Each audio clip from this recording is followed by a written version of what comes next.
Welcome everyone to the ASVP experience. I'm your host ASVP, and we got the Wednesday night wars with NXT and AEW. And starting off, we'll have NXT. Starts off with a bang. Drake Maverick taking on Kushida, taking on Jake Atlas. The winner will be versing El Hijo del Fantasma. Great match. Had some high spots. Had some grappling in there. It was pretty cool. At the end, Kushida puts Jake Atlas in an armbar. However, Drake Maverick goes on top, gets the pin on Jake Atlas, and Jake gets the win. And so he'll be taking on El Hijo del Fantasma at NXT in your house. After that, we had Johnny Gargano. He invites someone to come and step up to take him on. Blah blah blah. And then this guy called Adrian Alanis comes up. And really, it was just a squash match, for like a minute. Johnny puts him, in a submission. Johnny gets the win. And then Keith Lee and Xylene, they have like a little segment after. It was pretty funny, but, not much happened with it. After that, we have Shotzi Blackheart coming out with like a little tank, taking on Raquel Gonzalez. It was a pretty good match. A bit of interference at the end with Dakota Kai coming out and all that.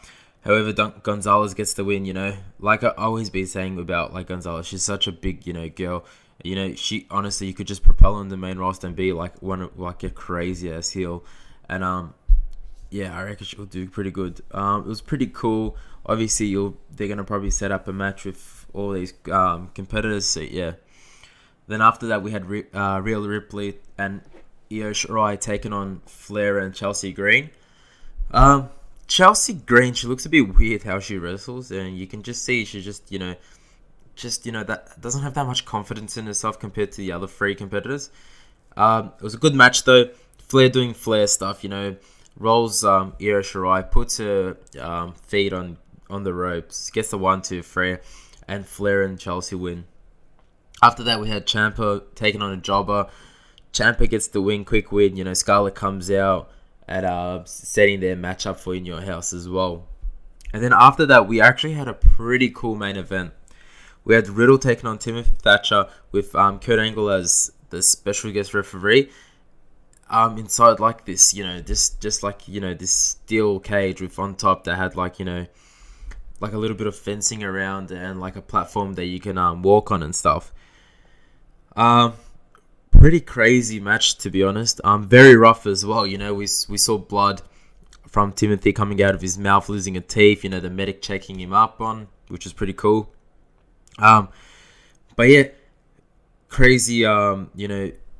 Spot with the floating bro from the actual steel cage onto Timothy, which was pretty cool. Would have thought that would have won the match, but no. After that, Riddle gets choked out by Timothy, and Timothy actually wins. And that's how NXT goes off, which is pretty cool.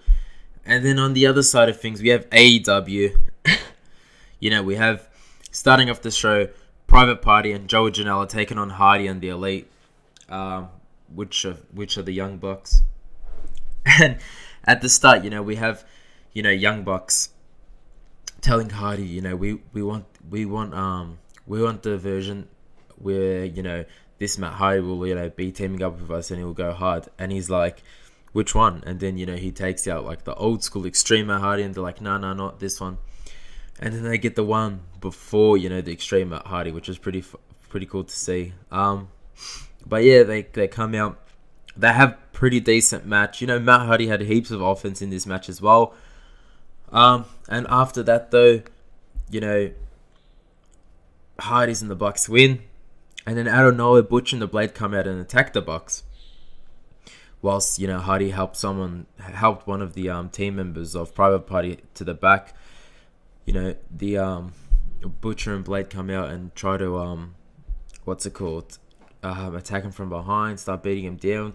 Because during the match, the Young Bucks jumped on Butcher and Blade with Private Party there and all that. So they were trying to get their retribution back. And then we see someone in a pickup truck, driving fast, stops.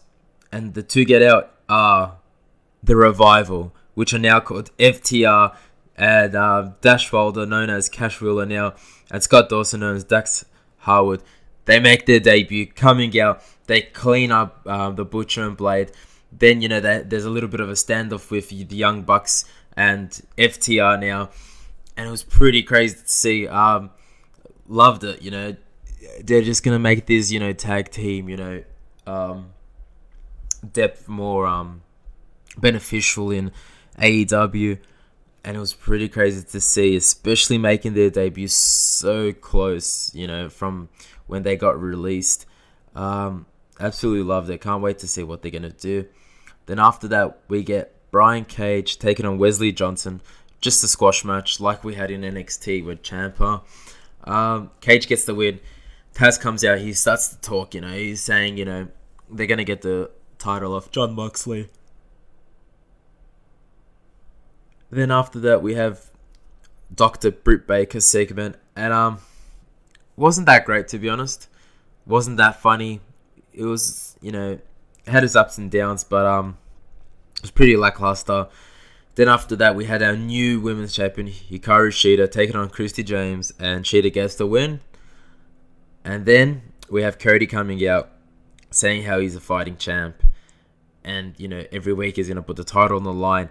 And then that's when they get this week. They're going to make a battle royal for whoever wins the battle royal will take on Cody Rhodes for the TNT Championship, which is later on the card. But after the Cody segment, we had Kip Sabian and Jimmy Havoc coming out, taking on SCU. And, I'm really enjoying Kip Sabian, just how he's working and how he's acting and just how he wrestles and all that. It's very, entertaining.